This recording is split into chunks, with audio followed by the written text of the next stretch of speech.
रात्रि एक 28 साल की सॉफ्टवेयर इंजीनियर थी जो मेट्रो सिटी में रहती थी।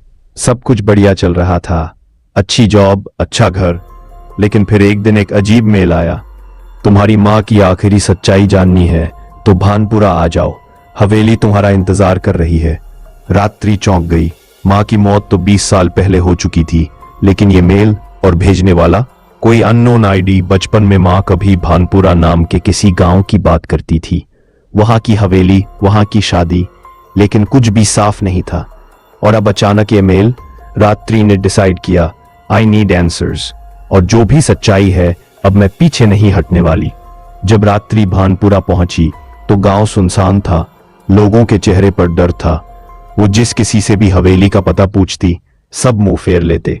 एक बूढ़ी औरत ने धीरे से कहा, बेटी वहां मत जा, वहां वो रहती है, लाल जोड़े वाली दुल्हन, जो अब तक सुहाग की रात का इंतजार कर रही है।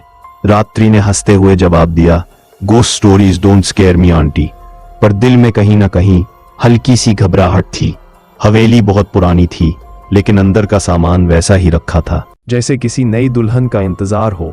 चारपाई पर लाल चुनरी, शीशे के सामने सिंदूर की डिबिया और दीवार पर टंगी शादी की एक पुरानी तस्वीर। रात्रि ने वो फोटो उठाई और उसकी आंखें फैल गईं। ये तो माँ है। माँ लाल जोड़े में खड़ी थी, लेकिन उनके साथ खड़ा दूल्हा, उसका चेहरा जल चुका था और नीचे लिखा था, शादी 1995, दुल्हन लौटी नहीं।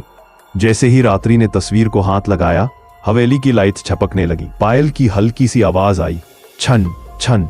वो भागकर दरवाजे की तरफ गई, लेकिन दरवाजा अपने आप बंद हो गया। Phone, no signal. Great, classic horror setup, उसने खुद से कहा। पर अब वो मजाक नहीं था।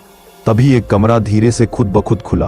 अंदर अंधेरा था, लेकिन दीवार पर कुछ लिखा था, तुम मेरी बेटी हो, अधूरी शादी का श्राप तेरे अंदर है।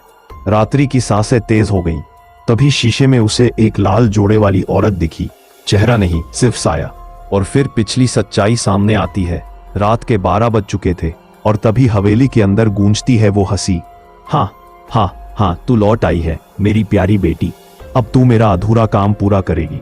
रात्रि भागती है, चीखती है, लेकिन हवेली की दीवारें सिकुड़ती जाती हैं। हर कमरे में वही लाल जोड़ा, वही हंसी। इज दिस इवन रियल, या मैं हेलुसिनेट कर रही हूं? तभी अचानक उसे अपने हाथों में लाल चूड़ियां दिखती है, पाँव में पायल, और जब शीशे में देखती है, वो खुद उसी खूनी दुल्हन जैसी दिखती है। No no, I am not her, I am not a ghost.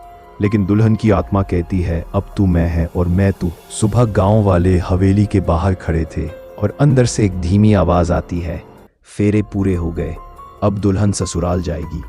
दरवाजा खुलता है और बाहर निकलती है रात्रि, लाल जोड़े में, माथे पर सिंदूर, हाथ में खून से सनी चुनरी। वो धीरे से कहती है, माँ की शादी अब पूरी हो गई है, और आगे बढ़ जाती है बिना पलटे।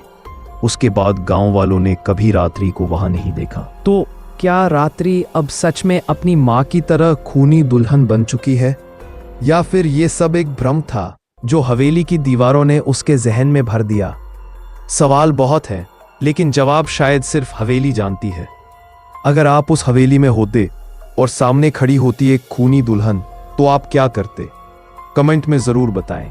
हम हर डरावने जवाब को पढ़ते हैं। अगर आपको ये कहानी पसंद आई हो तो लाइक करें, अपने दोस्तों के साथ शेयर करें और सब्सक्राइब करना ना भूलें, क्योंकि ऐसी ही और भयानक कहानियां हम हर हफ्ते लाते रहेंगे। अगली बार हो सकता है कहानी आपके शहर की हो।